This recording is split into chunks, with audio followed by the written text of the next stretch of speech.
What's going on, everybody? Welcome back to another video, and today we're doing our monthly upcoming games that will come out for the next month that's coming up. Today we'll be talking about October, and to be honest, October 2024 to me might be the best month of the year. We are full on in the fall season, and I think as far as variety, quantity, and quality, I think October kind of takes the cake for this year. So we'll be getting into everything.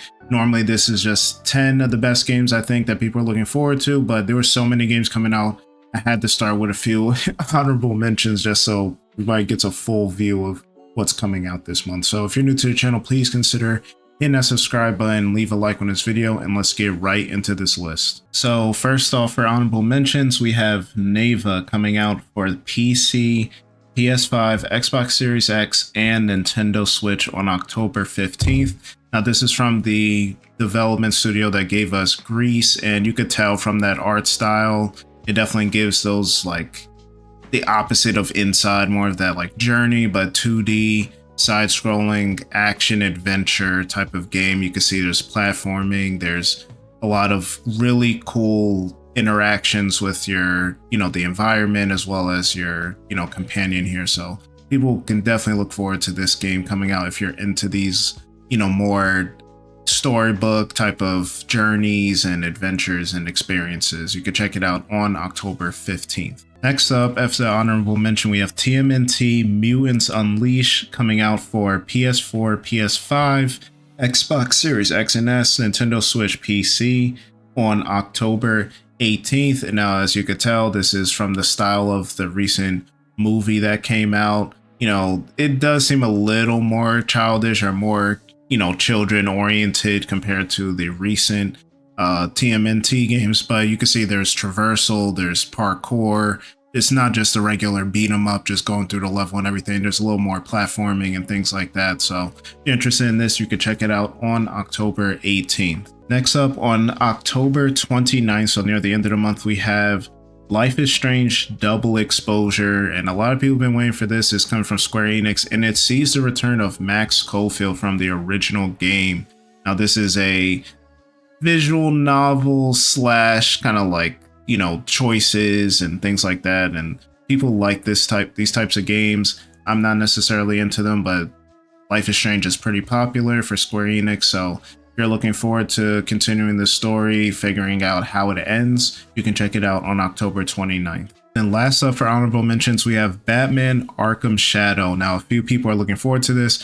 This will be a MetaQuest 3 exclusive, so this isn't coming out on any other VR device, so pretty good on Meta to get this game. People have been looking for a new Batman game, so an Arkham game just in VR seems right up their alley for a few people that have been looking for this particular type of experience. Now, we still do not have a concrete release date for this game. It may get pushed. It may get pushed into next year or maybe later in this year. We don't know yet, but as you can see, you have that first person experience going through Arkham, fighting bad guys, traversal, everything like that. So if you're looking for a specific type of VR experience, play a little detective, play a little beat up some bad guys like that, you could check out Batman Arkham Shadow at some point this month on the MetaQuest 3. Now, moving on to the actual 10 top games to get during this month of October. We starting off on October 4th with NHL 25. Yes, EA Sports yearly release for the National Hockey League is coming out pretty early in the month before hockey season even starts, but to get you ready for the season. Of course, these games are very similar to, previous games. The cool thing though is that this will be next gen exclusive, so only on PS5 and Xbox Series. They are leaving behind the Xbox One and PS4, unlike other sports games. So as you can see, they have, mocap being used, different AI and things like that. So hopefully the game is a lot better for fans of the series. Next up, on October 8th, we have Silent Hill 2 Remake coming out exclusively on the PS5 and the PC. Now, people have been waiting for Konami to get back into making games, and they seem to be doing just that. We got the Suikoden remakes coming out. We got some Contra games coming out. We had Metal Gear Solid. So Silent Hill 2 joining the fray is just up their alley. People have been waiting for Konami again to get back into actually making games and get away from the arcade and gacha machines and things like that. So for fans of the original series on the PS2, they're pretty happy about this. We've seen pre-orders go live a while ago, but we didn't have an actual release date. But now that we've gotten gameplay, the visuals, everything like that up in the Pacific Northwest, this game's looking super creepy. The graphics apparently weren't looking the best during some of the gameplay videos. Hopefully Konami's taking the time to kind of polish the game up a little bit, but if you're looking forward to it, you can check it out on October 8th, again only on PS5 and PC. Also releasing on October 8th, we have the new expansion for Diablo 4, Vessel of Hatred. This was shown off during the Xbox Game Showcase back in June, but now the game expansion is finally coming out October 8th. It will run you an extra $40, as you know these games tend to do, because these expansions really are like whole separate games essentially as far as the content goes. And you know, luckily for people that are on Game Pass, yes, you do have to pay for the expansion, but you already get the base game for free. So you're essentially, as part of your subscription, you already get the game, and then you just have to pay a little extra for the expansion. So everybody can check it out on October 8th. Now next up on October 11th, we have my most anticipated game for the year. As I've said many times, we have Metaphor ReFantazio coming to PC, PS4, PS5, and Xbox Series X. And this game, the demo just dropped. We've been getting a lot of marketing for it. We've seen F1 do marketing for it. Atlas is pushing it for their 35th anniversary. And it's their first new IP in a while, right? Like they've been pushing Shin Megami Tensei and Persona for a while. This is coming from the creators of Persona 3, 4, and 5, their most, highly touted games, and it's given a lot of medieval vibes. You've seen a lot of the open world, the stylish, being able to fight enemies without going into full combat, which takes a lot of time, which people complain about during the game and everything like that. So if you want to check out the demo, you can try it out for free, and progress does carry over. So if you've been hesitant or on the fence about trying this game, definitely download the demo, see what you think, and then try to pick up the game on October 11th when it releases. Now, also releasing on October 11th, we have the long-awaited sequel to Budokai Tenkaichi 3 with Dragon Ball, Sparking Zero. This game, you've seen it all over the internet if you haven't been under a rock.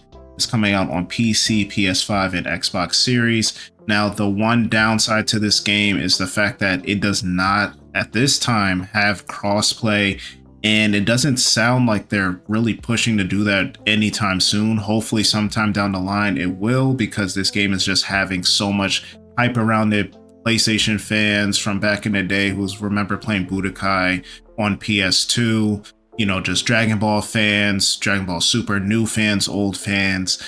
They released the character roster. There's going to be 182 characters to start off with, not including DLC. There's going to have, characters from movies and things like that. It's going to be an amazing day when this game comes out. People are really hyped for it. I still haven't decided what I'm going to do as far as what I'm going to buy for it because of the whole no crossplay, but I'll just see later down the line. But I'm pretty sure it doesn't matter whether I buy it or not. This is going to sell millions in the first week, guaranteed. Now let's move over to Nintendo. On October 17th, we have Super Mario Party Jamboree, the newest Mario Party game coming out. So Nintendo's definitely saved a few party games for this later this year. We got this game, we got Zelda Echoes of Wisdom that just came out, and we also have Mario and Luigi Brothership. So Mario Party Jamboree probably surprise a few people. We're thinking maybe we'll get a new Mario Kart or anything like that, but you got new boards for this game. You also got boards from other previous Mario Party games. So Mario Party, people still play it to this day. It's been almost 30 years since the franchise started, and people still love playing this with their kids, playing with their family. The mini games, there's always a million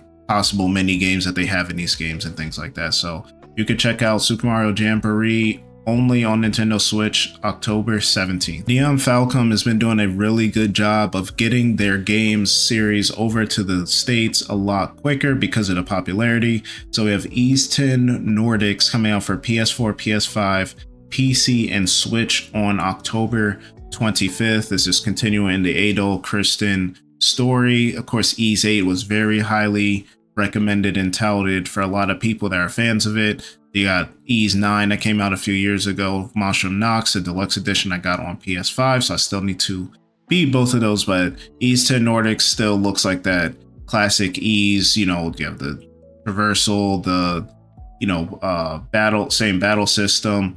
There's no romance between the two main characters like people want, but it seems to be more of a like close companionship, which is okay. It doesn't need to be romance in every single JRPG. People just have come to expect it, but just switching between the different players, the different battle systems, you see how they're traveling and traversing through the platforms and things like that. It's definitely going to be a deep story, a deep game, probably 60 plus hours. So a lot of people are interested in this. You could check it out on October 25th. Now, one thing this year has not been short of, it's Shadow content. Shadow the Hedgehog is all over the place. We got Sonic X Shadow Generations coming out on pretty much every system October 25th. And people are really hyped for this. Like, there's DC crossover comics, there's the Shadow making his appearance in Sonic 3 later in the year, there's DLC based on the movie. Shadow is all over the place. This is the year of Shadow. And now, for people that have played Sonic Generations, we know this was like probably one of the last really good 3D Sonic games. Sonic Frontiers was pretty good, but it took a while for us to get a good 3D Sonic game, even though it crossed between 2D and 3D, but bringing the different old levels and things like that, people are really excited. So for them to remaster the game and then add Shadow having his own solo campaign into the game, is it worth $50? I mean, I'll leave that up to you to decide. They did change a lot of the gameplay mechanics, having you have different abilities as Shadow, different levels and things like that. Now for me, I bought it physically on 360, I bought it digitally on Xbox One, and it's backwards compatible with the Xbox Series, and I'd have to spend another $50 to play this. Is it worth it? I don't know. I could see this game going on sale, maybe, depending on how the sales are, as far as how much people are buying it. I think this will be a high seller, so who knows? We'll just have to see. But if you're interested in it, you could check it out on October 25th. Now, the beta just ended for this, but we have Black Ops 6 also coming out on October 25th. So October 25th is a busy day if you like a lot of these games that I've been mentioning. So we have Black Ops 6 coming out. The open beta was live a couple of weeks ago, and they had the closed beta the week before that. And, you know, a lot of people are liking it, especially with the new Omni movement going in 8 directions, the levels, the graphics, bringing back certain classic kill streaks from the original Black Ops and things like that. Now, me personally, of course, it being Game Pass, I'm like, all right, I might as well try, right? And I haven't played a Call of Duty game since, I think, Modern Warfare 3, as far as like owning one and actually playing it seriously. And I always did like Black Ops a little more because of the campaign. The online was definitely really good, but the campaign is really what drew me in. So this one taking place in the 90s, you know, around the Gulf War and things like that, definitely piques my interest. So I'm really interested in it. I can't wait for this game to come out, and it's going to be a lot of fun. Of course, there's a lot of obviously toxicity and things like that to come with it, but that's part of Call of Duty, right? So you can check out Black Ops 6 on October 25th. Then last up, on the last day of the month, October 31st, that is Halloween, we have Dragon Age, the Veilguard, coming out exclusively on next-gen consoles, so PC, Xbox Series X and S, and PS5. Now we got a story / cutscene and combat look at the game at the State of Play recently, where you're fighting a dragon. And as far as the combat goes, what I really liked about the game was the fact that there's so much open space on the screen, so you can really see the fight. You know, normally in these types of games, you can see a million different icons and messages and things popping up all over the screen. Now in this, you only see it when you're trying to do a specific move or have a party member do something, but other than that, all you see is you, the boss, and their health bar. That's it. You ain't got to worry about anything else popping up all over the screen and distracting you and things like that. People have been waiting for Dragon Age to return to form. It's been 10 years since Dragon Age Inquisition, which won Game of the Year, multiple Games of the Year for a lot of publications. So people are looking forward to this. All previews have been good. They've been giving influencers and other content creators 6 hours to play through the game, which means, you know, they're very confident in it. So if you've been waiting for a great, you know, fantasy RPG, or if you're just a fan of BioWare, hopefully this means that, you know, the next Mass Effect will be really good as well. So if you've been looking forward to it, you could check it out on October 31st. So that wraps up the top October games 2024 to look forward to starting next week. So if you're looking forward to a lot of variety, like I said, a lot of different types of games, a lot of good quality, and definitely a lot of quantity. There's a lot of games coming in October. I think this is going to be the month for you. So I definitely appreciate you guys checking out the video. Let me know in the comment section below, which game are you most looking forward to in this month, or even for the rest of the year. Y'all let me know down below. Subscribe if you have not already, leave a like, and I'll catch you on the next video.